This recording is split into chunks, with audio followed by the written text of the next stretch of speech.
It's weird, I usually end these videos on a joke, but I don't really have it. Tom! Jesus, what the? Why are there so many people coming into my room? Don't worry about that, just look out your window! What do you mean look outside? What even is gonna be out there? What's even gonna be out there? Oh my god!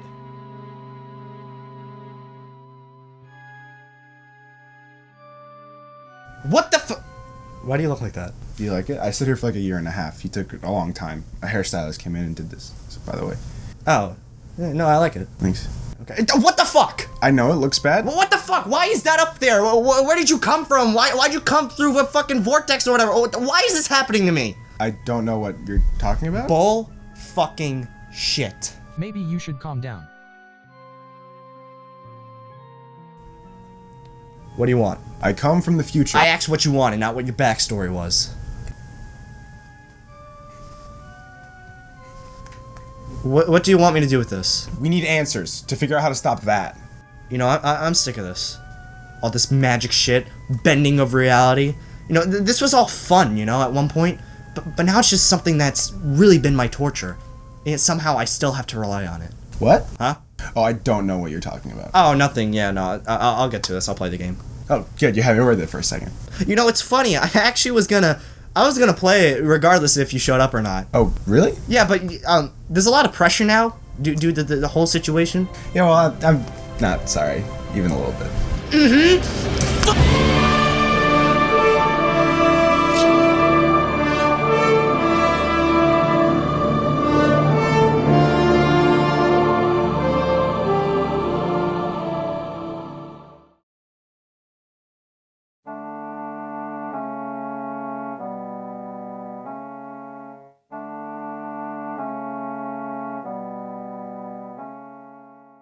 The Legend of Zelda: Majora's Mask. It was a game that followed up Ocarina of Time in such a small amount of time. With a follow-up to what was considered a great game, everybody must have been excited and loved the game for what it was, right?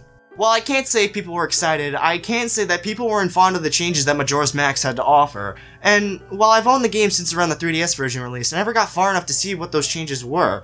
And since the world's in danger, I guess it's better late than ever. Speaking of which, so are you just gonna sit there while I do this? Unless the script calls for it. Yeah, thanks for breaking that fourth wall there for us. You know, totally doesn't break the immersion of what I'm trying to do here. You ready to do this, computer? For the sake of humanity, no. Alrighty then. So the game starts out with a cutscene that could have been a playable opening, but I don't have the time to rant. It's Link riding on a horse looking for an old friend when all of a sudden two fairies knock Link off his horse, making him unconscious. A skull kid with a strange looking mask then appears and decides to look through Link's stuff, coming across the Ocarina of Time. Link then wakes up and tries to confront the masked kid, but in doing so, he makes the skull kid steal Link's horse. Link gives chase only to fall down a cliff, making him go on one big drug trip. Whoa, I don't feel so good, Mr. Stank. After landing on a Deku flower, Link comes face to face with the masked scarecrow and reveals that he killed Link's horse. Well, okay then. He then turns Link into a Deku scrub and backs up with malicious laughter, all while leaving one of his fairy companions behind. This fairy named Tattle then becomes our companion with almost no choice to the matter, and Link continues his chase to inside of a clock tower. It's here where we meet this guy, the Happy Mask Salesman. He informs Link that he can change him back to his original form, but he will need two things first. One being the Ocarina of Time, and two being the mask that the Skull Kid wears. He also exclaims that we only have 3 days to accomplish all this. You may wonder why, but take one look to the sky and you'll notice. Oh, hey, would you look at that? It's like the moon from the real world. It's like the thing that's trying to kill us right now. I wonder who set that up. I wonder who fucking did that. You fuck. We also get to see that the Skull Kid is on top of the clock tower, so with no time to waste, we head straight up there. I can only get up there on day 3. So in the meantime, I'll save this big fairy, get the power to shoot bubbles, join some Bratz clan, and take this dude's Deku flower. Okay, now let's face the Scarecrow boy. When up on the clock tower, the other fairy exclaims 4 areas and gets hit for doing so. While distracted, Link shoots a bubble at the Skull Kid, making him drop the ocarina. Link catches it only for his PTSD to kick in, showing him the princess teaching him a song. Link uses the same song to bring him and Tattle back to day 1. With the ocarina now in hand, Link visits the creepy smiling man in order to get healed. The man teaches Link a song that can heal spirits, turning Link back to normal, and puts the Deku spirit into a mask. So all is well and dandy until you realize that we didn't get the mask the Skull Kid was wearing. I mean, it's fine, I'm sure it's not too big of an issue. Oh, dude! You can just tell me about it, you don't have to shake me. Happy Boy over here explains why getting the mask is so important, as an evil spirit lies within the mask, holding wicked powers, meaning whoever puts on the mask gets overwhelmed with the evil spirit and grants them the power. So basically, a crazy kid on crack has some possession of evil powers, and he's using those powers to make the moon crash into the earth. Knowing that, our hero heads to the 4 area explained by the other fairy in order to find some help in the form of spirits. I mean, sounds simple, right? Except there's one little thing. And what would that be? You only have 3 days to do that, and a casual player might look at this and think, only 3 days? The fuck? However, if you know how to use the Ocarina of Time, it's not as bad as it seems. The Ocarina of Time is very important in this game, maybe even more so than OOT. With certain songs, you can not only reset the 3-day cycle, but you can also slow down and fast forward time as well. These can help in various ways, mostly for side quests, but it's always great to slow down time for tense situations. It doesn't make the 3-day cycle disappear, no, but it does make things a little bit easier if you feel overwhelmed with the time limit. I think people get it. I'm just reassuring them. Nobody needs your fucking reassuring pussy. Oh. Cause you had a bad day. I can't use the real song, because if I do, it'll be copyrighted. Link controls the same as in Ocarina of Time. He can move, Z-target, and not have a jump button, so all the good stuff. What are new here would be the mask Link obtained. Masks in this game play a semi-important role because they're a big addition and a great reward but offer little to no help. The ones that do help are tied into the plot, making them already more important, but on top of that they transform Link into a type of NPC, allowing you to use their abilities. First one you get is the Deku mask, allowing you to shoot bubbles and make use of these Deku flowers to glide. The next one is the Goron mask, allowing you to fire punch and roll around at high speeds. And the last one is the Zora mask, allowing you to have better swimming controls and these fins that you can shoot. These are the masks that you'll be using the most throughout your adventure, and while you are limited, I like the idea. It keeps the style of OOT while putting a new twist on it. However, it gets disappointing when you realize that there are 20 more masks to obtain and almost all of them are one use or not helpful in the slightest. I get that with the abundance of these things, some would be more preferable, but it doesn't excuse the lackluster ideas like the mask that keeps you awake, or the mask that makes people sad, mostly because they don't offer anything of real importance with them outside of a few side quests. And speaking of side quests, that's how you obtain most of these masks and heart pieces. And while you may be saying, well, I don't care about that, I just want to stick to the main story of the game, well, you can do that, but you'll be missing out on 75% of the game. Not only do side quests offer rewards, but they also offer some great character interactions and emotional scenes. This game does a really good job in the writing aspect, as everyone here knows that the moon is falling, and such, they all have fear on what's to come. It's interesting, as you'll get dialogue that gets a little tear-jerking. One side quest that comes to mind is one that takes a full 3-day cycle. You're trying to bring 2 lovers back together after one of them was cursed. You go through great lengths just to make sure their marriage is perfect, and at the end of it all, their love combines into a useless mask. No, but in all seriousness, it is emotional, and it's not the only emotional thing within the game. The world is full of this stuff, and it does a great job on world building. However, I will say that the rewards for these side quests are kind of disappointing if it's a mask, because it's not really that useful. However, the quests themselves aren't really disappointing due to the whole, dialogue and shit that they have. You know what else is disappointing? Oh wow, I wonder what kind of insightful answer this will be. The temples within the game. Oh. I mean, yeah, that's actually what I was going for. Also, your ability to write sucks. God damn it! The temples in this game are a sheer disappointment compared to the last iteration. What? Oh, not you! How dare you say that there's something bad within a Zelda game? I'll have you know that every Zelda game is the best Zelda game because of the— You can't kill Satan. Like I was saying, it feels like they didn't even try with these temples. They are the most generic ones within the series, and it's hard to say that when they do have some aesthetic. I don't know, it's weird. While they do look right to the areas that they're in, they all feel the same. Any puzzle I solve, I don't get that aha moment I usually get with other games. I feel like it's because most of these puzzles are straightforward, except for the ones in the final temple. This temple has it so you're using everything you learned from both mask abilities and songs to get around it, and I think that's a great way to present a final dungeon. It's just too bad that the rest were dog shit! While the final one has you use what you learn and makes you use your head, the others offer no challenge and don't make use of what you learn in both the ability and song aspect.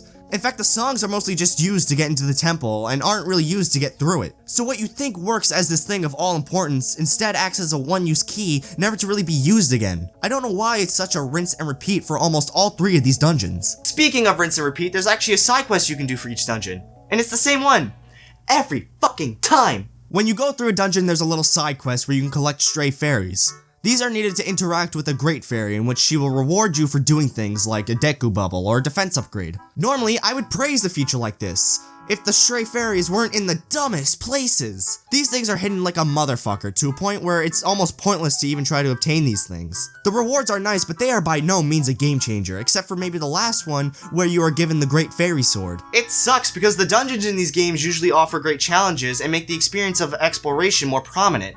However, what lacks in the temple department is made up for within the boss fights. I fucking love these boss fights. Each one, while sporting a weird-ass name, have great ways of attacking and defeating them. Yes, while you do have the same pattern from OOT returning of stunning and hitting them a bunch, here it takes more effort to stun these things. Not only that, but they put a combat side to the transformation masks as you use them with each boss fight, if you couldn't tell by the footage. Each one is used for each temple, and it makes great use of their abilities to defeat these things. And when you've went through all the transformation masks, you get to become a giant and beat the shit out of a sandworm. I mean, it's quite beautiful when you think about it. But I'm not going to think about it, because that involves using my tiny brain that is oh so small and okay, who wrote this part of the script? You're the only person who writes these things.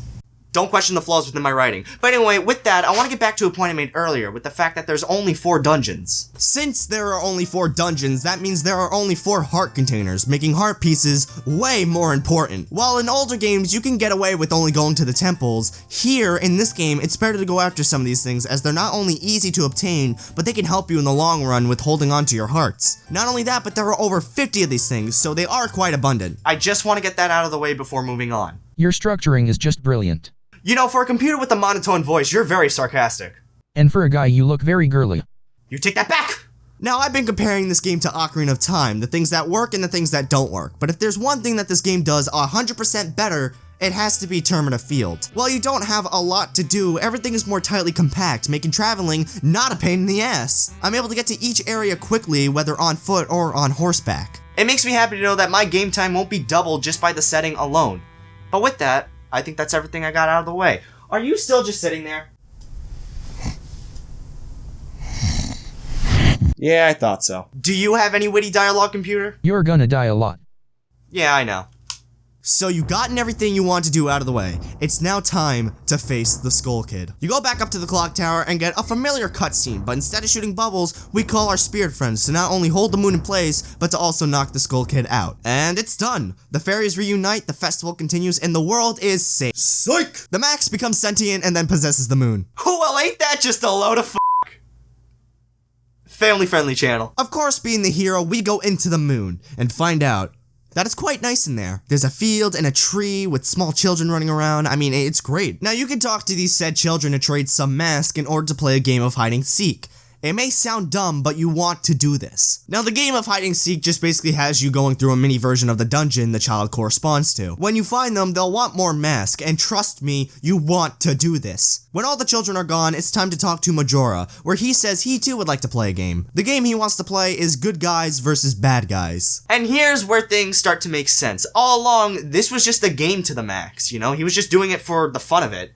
To put it simply, a kid on crack was possessed by a kid on crack, but with evil powers. So therefore, the world's fucked. Anyway, if you traded in all your masks, you will receive the Fierce Deity mask, and this thing is a god killer. No, but seriously, this thing is OP and can whip a boss's ass. But with that, it's time to face Majora.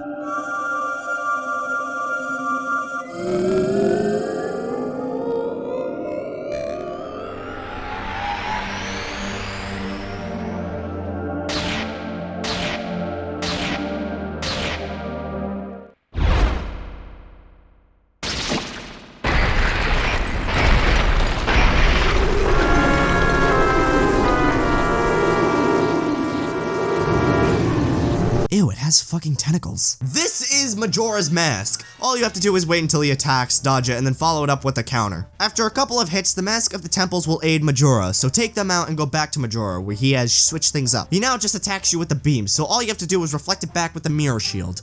After a few hits, he should be dead.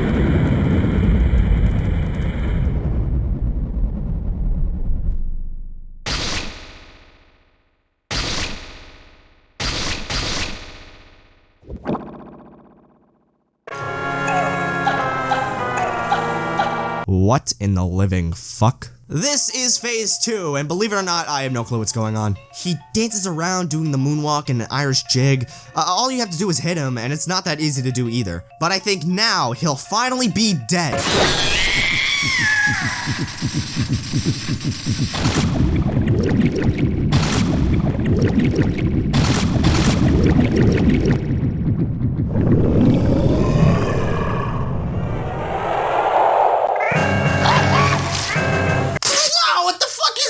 What the fuck is this thing? It's so gross, look at it!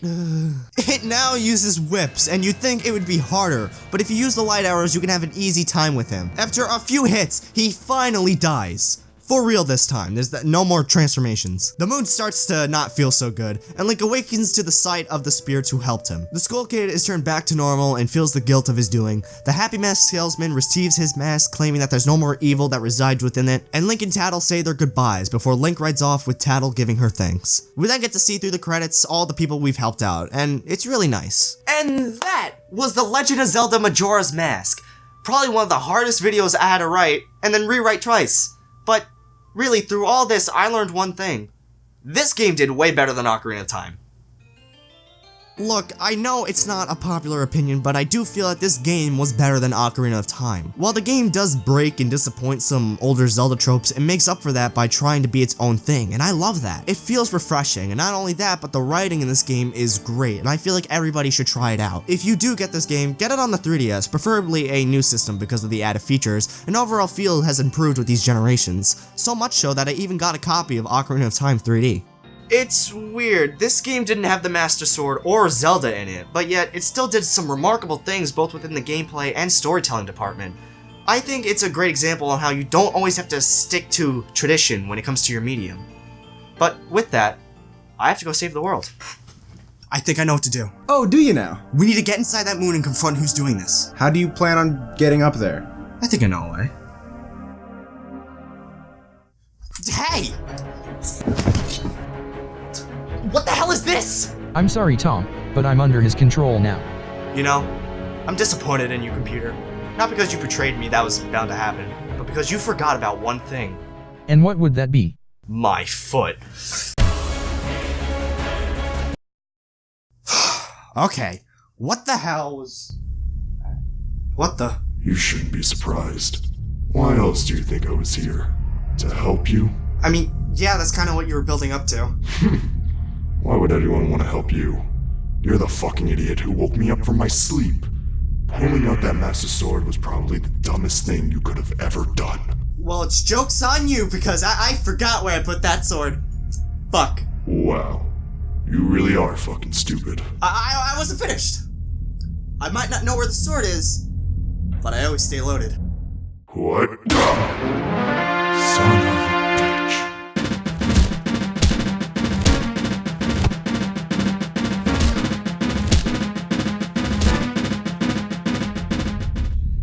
Face it, Tom. Everything you do has no point. Everywhere you go, everything you do, it will just remain pointless. You'll never be in the spotlight. Now, any last words?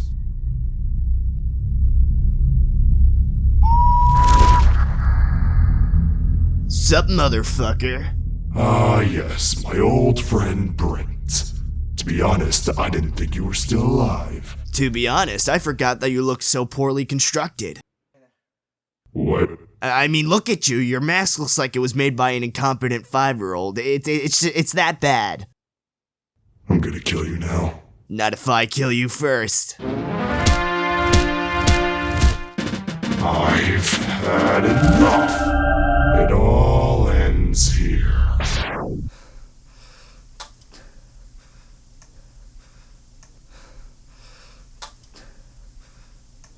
Indeed it does.